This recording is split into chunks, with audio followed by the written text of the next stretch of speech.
Hey, what's going on, guys? Rome Gaming here. Today's episode, we're going to take a look at my personal tier list for Season 4 of Dragonflight. This is going to be geared specifically towards Mythic Plus content. So we're going to go over all tanks, all healers, all range DPS, and all melee DPS. So starting out, let's get the worst out of the way. Affliction Warlock, going to put it into D tier. It's just, it has decent utility, right? It's got gateways, it's got curses, etc. And it actually does pretty good AoE damage, but the single target is really bad at the moment. And there's really just no reason to play it over something like Destro or Demonology. And yeah, Aff Lock has just been kind of borderline C D tier this entire expansion. So it might not be D tier, it's kind of floating around between C and D, but for now, let's just put it as D tier. Arcane Mage, let's go ahead and put it into high B tier. And it's just hitting high B tier because it's a mage. It's pretty much the only reason. It is the worst mage spec. It might be on par with something like Frost Mage, but I do not think that it is going to be meta by any means this season. It can also be kind of a high risk spec, right? Because you have to go into melee range to get a lot of your damage off. It also has a really unforgiving rotation as well, which can be really hard to pull off. So just for now, we're going to keep it in high B tier. For Arms Warrior, we'll probably put it into the mid B tier. It's going to be good in pretty much everything except for really high keys. So it's going to be very bursty, like most other melee specs are going to be in our list. They do bring Battle Shout, which is really great for melee comps. They do have like Rallying Cry, things like Intimidating Shout, which are decent. Don't have the best utility, to be honest. So that's kind of why they're kind of mid B tier. Their damage is pretty good, though. Fearware, we will probably put into C tier. They just do not have quite the damage profile of Arms Warrior. They're, of course, going to have a similar utility kit as Arms Warrior, but with them doing less overall damage, we're going to put them in C tier, right below Arms Warrior.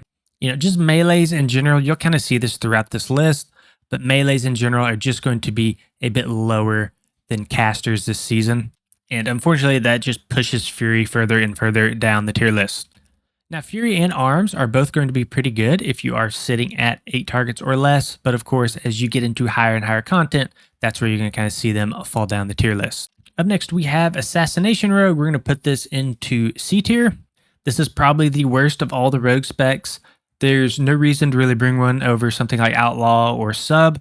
Now, their toolkit is pretty good, right? They do bring Shroud, for example, and they're definitely better than previous iterations of Assassination, that's for sure. So they kind of fall in this weird spot, right? Because at low keys, they don't have enough time to ramp up their damage. And then by the time you get to high keys, there's just so many better options than something like Assassination Rogue. So that's why we're going to put them in borderline C to D tier.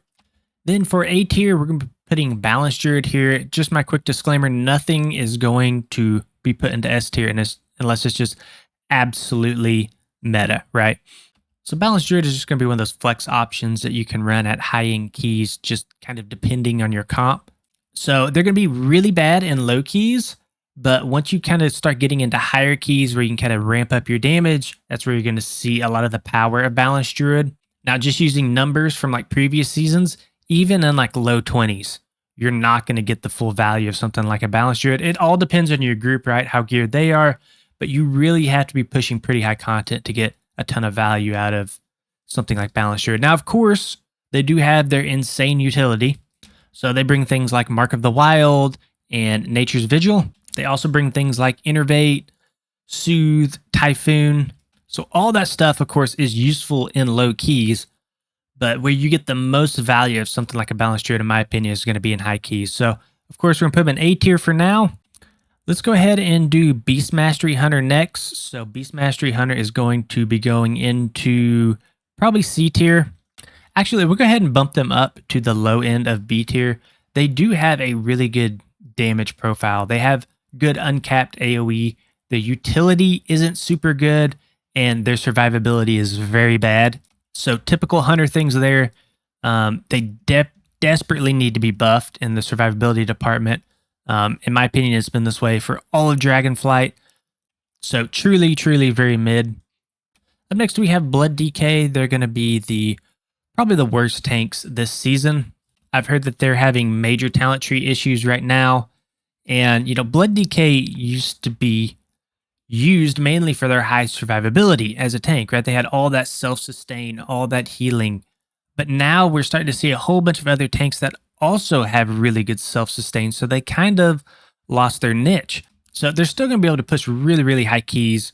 But unfortunately, they just do not have the same sort of damage profile, the same sort of utility that a lot of these other tanks are going to be bringing. So going to be putting them in C tier. Up next, we'll do Brewmaster. So Brewmaster is going to be right above Blood DK. Will put them probably lowish B tier, low to mid B tier. So not the worst tank on this list. It's definitely not in a bad spot, but it's not one of the best options at the moment, unfortunately. So if you do like Brewmaster, you will be able to, to push very high content. You just probably won't be doing cutting edge content with them. They do bring things like Mystic Touch, which is really good. They bring Ring of Peace, Leg Sweep. So they have really good utility. They have probably the best mob control outside of something like maybe Vengeance Demon Hunter, just in terms of like the mobility department as well. So they're going to be in a perfectly fine spot this season. Up next, we'll talk about Prot Paladin. In terms of tanks, we'll probably put them at A tier on the low end of A tier. So they're getting their tier set from Season 1, which is really good. And they're, in my opinion, almost always going to be very good for two reasons. Number one, they have great self-sustain, so they're very tanky. They're true to being a tank, right? They also have a ton of interrupts. The utility is also great, right? Blessing of Sacrifice, they get Hand of Freedom. They've got Bop. Their off healing is also really good.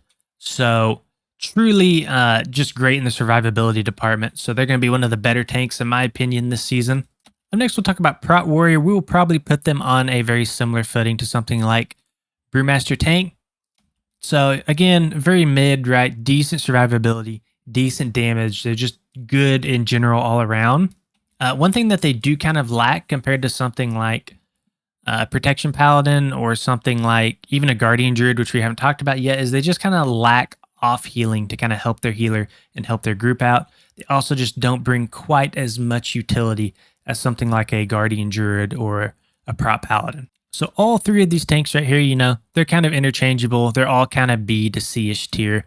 None of them really stand out from each other. I just did hear that Blood DK is having some talent issues, so that's kind of why I have them below. But to be honest, they're all going to be very similar to one another. So I guess that does kind of segue me into Guardian Druid. So Guardian Druid, we're going to be putting them right above Protection Paladin in A tier. So they bring a ton of group utility, right? They've got Innervate. They have great off healing. They have a B-Res, similar to Protection Paladin. Now, one of the reasons I put them above Protection Paladin in this case is because they bring Mark of the Wild. That's just kind of how the meta is. Unfortunately, at the moment, if you do bring a class buff, you're automatically in at least a very high B tier. And Guardian Druid brings all the things that a Protection Paladin brings, plus the class buff. They're also getting their Season 2 class set, or their tier set, excuse me, which is very, very strong. So we're going to have them high A tier for now. Up next, we have Devastation Evoker. That is also going to be A tier, right behind Balanced Druid or on par with it. They bring Lust. They do very insane damage. They're good in pretty much all key ranges. I don't think we'll see as much play from them early season, because early season is going to be more kind of geared towards heal checks.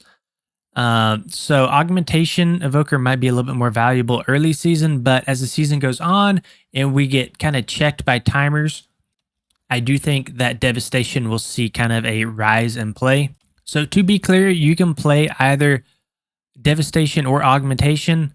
I do think Augmentation will be stronger early and Devastation will probably be a little bit stronger later. It really just depends on tuning, kind of how these two work out, but they're both extremely strong at the moment. So with that being said, let's go ahead and put Augmentation Evoker directly behind it, or in front of it. We'll just say on par with Devastation at the moment. Elemental Shaman, we will put them in probably C tier right now. To be honest, we might even put them something like low B tier. They do have really good damage. The problem with them is they are just so squishy, like pretty much all Shaman specs. One of the things that's kind of going against Elemental Shaman is there's so many strong casters right now. They just really overshadow Elemental at the moment. Again, survivability is also a huge problem with the spec.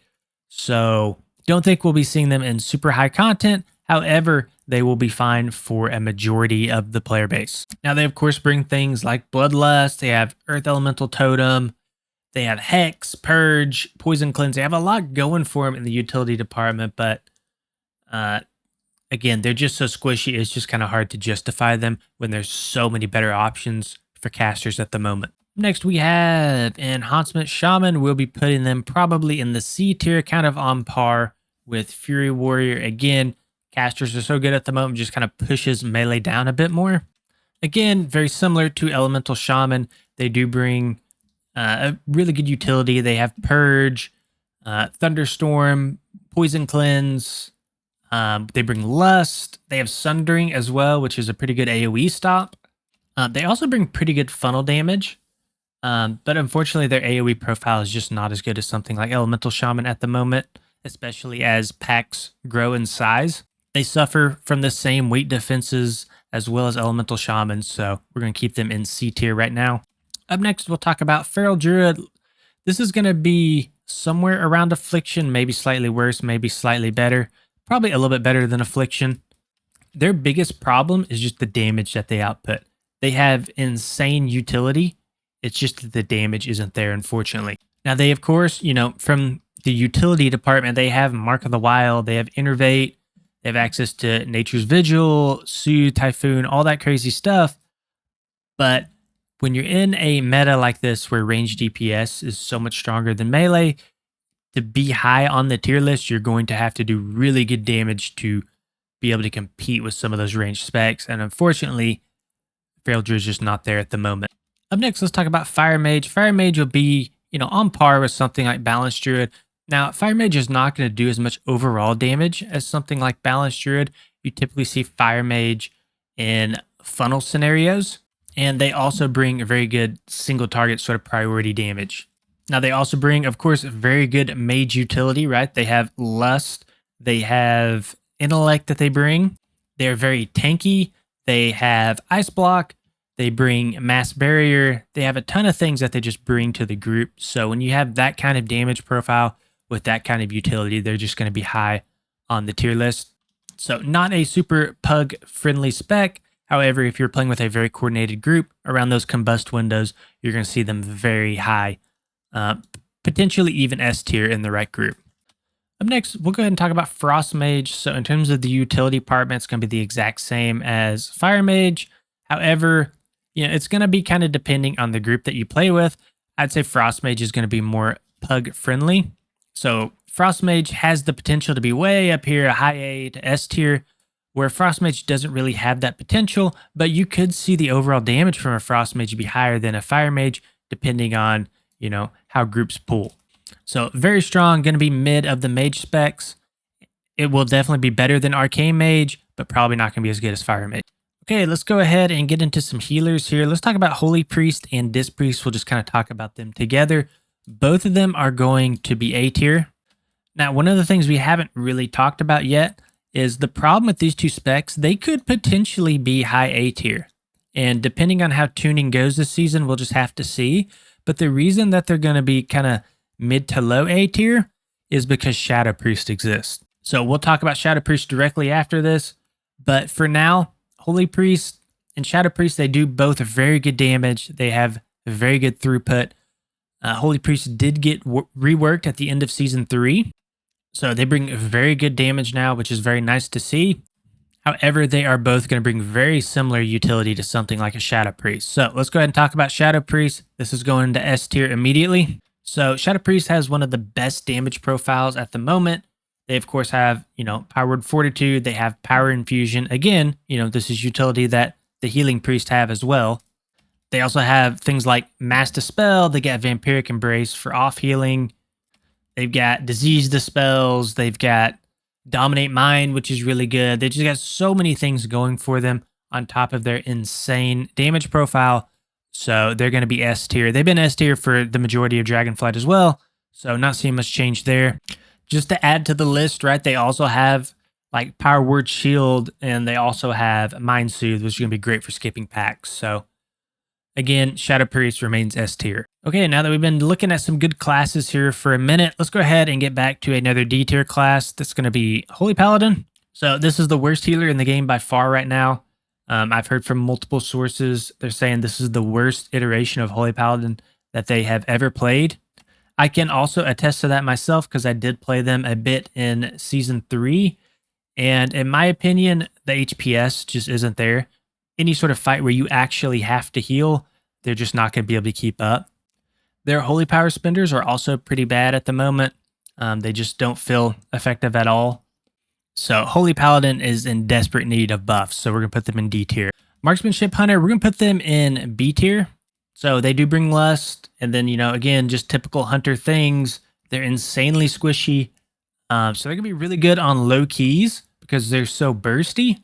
So they're going to feel really, really good until you start getting into higher and higher content. And in my opinion, they're just a little bit worse than something like Beast Mastery Hunter. All right, now we can talk about my main for this season. It's going to be Mistweaver Monk, and we're going to be putting them probably in something like mid to high A tier. So our HPS was nerfed probably the hardest of all healers at the end of Season 3. So our HPS was nerfed, but it's still good. And our DPS is still very good. One thing, though, that we do lack is we lack some of the core group utility. We don't have a B-Res, and we don't have a Lust. But we kind of make up for that because our HPS is some of the highest in the game, still even after the nerfs. We also have very good mob control with stuff like Sweeping Leg Kick. We've got Paralysis, and of course the iconic Ring of Peace. We also have a very good healing kit just overall with Cocoon being on a 1-minute cooldown. And then our single target healing, in my opinion, is some of the highest in the game. So just for example, something like first boss of Brackenhide, where you got to remove the dot by getting a party member over 90% HP, just spamming Soothing Mist and Vivify can pretty much take somebody from 10% health to 100 in like a second. It's really crazy. So Mistweaver Monk is going to be in a very strong spot, I personally feel, going into Season 4. Up next, we have Havoc Demon Hunter. We will probably put them probably something like high B tier, probably above Arms Warrior. So they have Chaos Brand, which is pretty insane. We're at that 5% increased magic damage. Now, the only downside really of Havoc Demon Hunter, obviously there's a couple things, right? It's not ranged for one. And then number two, Vengeance Demon Hunter exists. So that's going to be our next S tier. And they kind of fall in a similar sort of situation to Holy and Disc.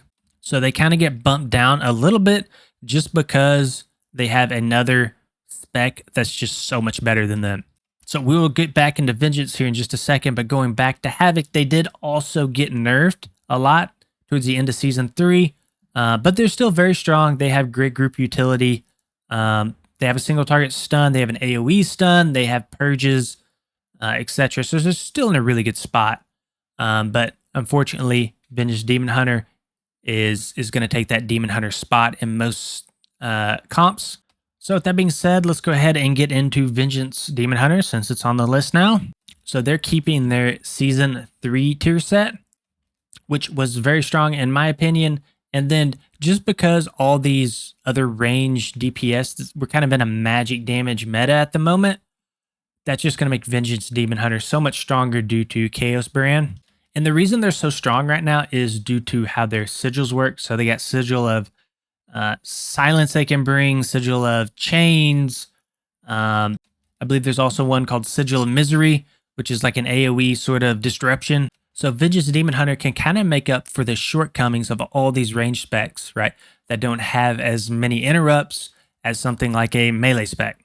So Vengeance Demon Hunter just really fits in perfectly with the meta at the moment. Up next, we'll talk about Frost Decay. We'll probably put Frost Decay in something like C tier, very similar to something like Fury War and Enhance. One of the main things they have going against them is they don't bring any sort of a class buff. They do really good burst damage, but their sustained damage isn't something that they're really known for, I guess you could say, especially in high keys. Like in high keys, you really need that sustained damage because you can't just burst the pack down. They also have aggro issues. They're probably one of the more bursty specs in the game. So a lot of the times you can kind of rip threat from tank if you're not kind of waiting for a second or two. So they kind of got that going against them as well. Their utility is not bad either. I mean, for example, for like Incorporeal, they have Control Undead. They have B-Res, they got AMZ. So in that department, they're not necessarily terrible or anything, but in my opinion, they're very mid as far as melee DPS specs go. Up next, we'll talk about probably Outlaw Rogue. So Outlaw Rogue is going to be, in my opinion, one of the best melee DPS specs in the game. They're going to be up there with Havoc, probably even better than Havoc. They bring pretty good utility, right? They have Shiv for dispelling and rage effects. They have Cheap Shot. They've got Kidney Shot. They've got Blinds. They got a lot of ways to stop casts from going off. They also have Shroud, which is going to be useful in all content, no matter what key range you're in. Now, one of the things that they do kind of have going against them is that their AoE is capped. So in a very similar situation to like Warriors, right? When you're pulling more than 8 targets, that's where you're going to see their damage really fall off. So it's hard to put them into A tier, but in my opinion, they are the strongest rogue spec at the moment. And with that being said, we'll just put Sub Rogue just slightly below them, probably somewhere in here. Not as good, just number-wise, as something like an Outlaw Rogue, but no like major shortcomings for Sub Rogue either. Up next, we'll talk about Survivability Hunter. We'll probably put them probably below. We'll just put them right here with, we'll just say on par with Marksmanship, probably right below Marksmanship, to be honest. They just don't have a ton going for them. I mean, their utility's okay. They got like Scatter Shot, Freezing Trap. They have Trank Shot. Of course, they have Lust. But the damage is just too low and the survivability is too low. So, you know, again, just another Hunter issue. Hunter needs buffs in the survivability department across the board. Up next, we'll do Unholy DK. We'll probably put them B tier. They're probably one of the better melee specs in the game right now. Of course, you know, they're going to be one of those rot specs that are going to excel in coordinated groups, right? Where you're pulling a bunch of packs and you can kind of get that rot damage off. So to be honest, I would probably put them somewhere right here, maybe on par with these 3. One thing that's very interesting with Unholy DK is Death Strike. I mean, they're just so tanky with Death Strike. I've seen people be able to go from like 20% to 80% health with one big Death Strike. So this is probably going to be one of the tankiest DPS specs in the game. I think they also have pretty good talent trees that offer a good split between single target and AoE damage. In the utility department, right, they got AMZ, B-Res, Abomination Limb. They got Asphyxiate for that single target stun. So I just think, personally, Unholy DK is in a really good spot right now. Up next, we have Destruction Warlock. It's not going to be S tier, but it's going to be up here with Boomy and Fire Mage. Probably does the highest damage of any range spec right now, so we'll put it at the top of A tier.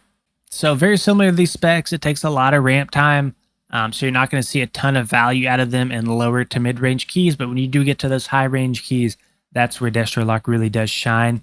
So a lot of comps might swap this out with something like Augmentation Evoker, just depending if they're wanting to go heavy damage or more survivability. They've got great survivability, right? They bring Hellstones, they bring Soul Stones, they got Mortal Coil, they got Gateways, and of course they got their Curses. So they tick all the boxes, and they also tick the box of doing pretty much the most damage, so very high A tier. Up next, we have Demonology Warlock, which will do very similar damage to Destruction Warlock, at least sort of in the mid to high key range. But once you start really pushing high keys, I think Destro is going to pull away. So in my opinion, I'd probably run Demonology in low to mid keys. And once you start really pushing content, you can swap over to something like Destruction. I'd put Demonology on the same level as Devastation Evoker. Up next, we'll talk about Retribution Paladin here. We're going to be putting Retribution Paladin at the very top-ish of the melee tier list. I'll probably put it at the top just because of how good it is until you get to extremely high keys. It is going to be the most pug-friendly melee DPS spec this season, in my opinion. Their burst damage is insane. Their group utility is insane. They got Bop, Lay on Hands, Blessing of Sacrifice. They've got Devotion Aura. They've got Cleanse Toxins. They just have so much going on for them. It's hard to put them anything lower than very high B tier. And to be honest, for mid to low key ranges, probably mid to high key ranges, this would probably move up to something on par with something like Demonology Warlock. Now, they're not going to be meta, but if all you're doing is pushing, around, let's just go off last season's numbers. Let's say you're pushing like low 20s, low to midish 20s, you're going to have Rep Pally be very high up in the tier list. However, since we do take all key ranges into account, we are going to be keeping this at high B tier.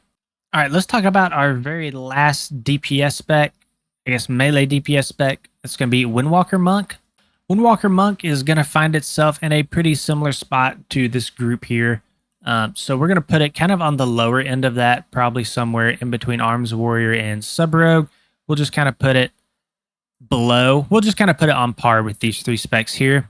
So the group utility from Windwalker Monk is pretty good, right? That Mystic Touch that they bring for that 5% extra physical damage is going to be really good. So you'll probably be running this in like a melee comp.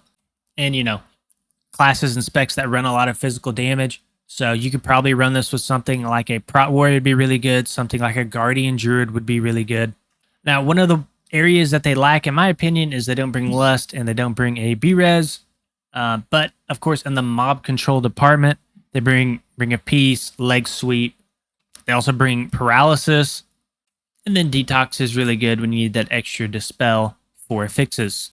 I personally feel like Windwalker Monk is pretty much made for Mythic Plus. Unfortunately, the damage and just the way the meta is shaping up, same goes for all these melee DPS specs. They just don't quite fit the meta this season. All right, up next, let's go ahead and talk about Retribution Shaman. So Retribution Shaman, we'll probably put them low A to high B tier. Let's just go low A tier. Actually, looking at this again, let's put it high B tier. It probably is really low A tier, but I don't think it's quite on the level as something like Disc Priest and Holy Priest, so I'm going to put it in high B tier. It's just a step down from those two, in my opinion. They do have insane utility. They got like Cap Totem. They have Lust. They've got Purge. They've got Spirit Link. So they're not really necessarily lacking in the utility department. I just personally think that, I used to main a Restoration Shaman in Season 2 and 3. And sometimes it's just difficult to do effective damage and effective healing at the same time. It's like you almost have to pick one over the other because you have so many hard casts, right? You got Chain Lightning, Healing Surge, Chain Heal. You got all these hard casts. And if for whatever reason you get 3/4 through that cast and you have to cancel it for whatever reason, heck, who knows, you might even get knocked. All that time is effectively wasted. So Mythic Plus is very chaotic. It requires a lot of movement. And in my opinion, Restoration Shaman is just kind of annoying to play, especially once you play something like Mistweaver Monk. In my opinion, it's just night and day, the difference. I don't know what Restoration Shaman needs. In my opinion, it needs a small rework just in how the spec plays. I think it is one of the more boring healing specs. However, it is a good stepping stone to get into healing, so maybe that's kind of Blizzard's design philosophy behind them. I also know that Restoration Shaman has healed plenty of high content in Season 3. I saw Restoration Shamans healing 30 keys last season. So it's not necessarily that they're bad, it's just all these other classes bring that same survivability that a Restoration Shaman brings, but they also bring class buffs, and they also bring more damage. So now that my mini rant is over, Restoration Shaman is in a fine spot. You'll be able to play them in almost all content. So Restoration Druid is in a very similar spot to Mistweaver Monk in terms of them being able to heal pretty much any content. Like their healing numbers are, I'm not going to say they're uncapped, but they're the highest throughput in Mythic Plus, very similar to Mistweaver Monk. However, one thing that they bring more than Mistweaver Monk is their utility. They just simply have more utility than Mistweaver.